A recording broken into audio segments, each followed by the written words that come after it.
Magandang umaga. Sa News 5 Alerts, kasalukuyang nangyayari ang Grand Parade ng Sinulog Festival sa Cebu City.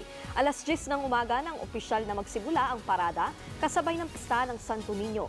Napuno ng makukulay na damit ng performers ang kahabaan ng kalsada sa lungsod.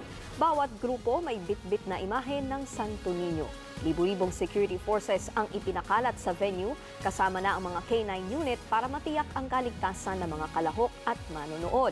Naka-standby din ang mga first aid station sakaling may mga ilangan ng atensyong medikal.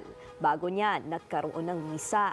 Nagpaabot na ng pagbati si Pangulong Bongbong Marcos sa mga taga-Cebu.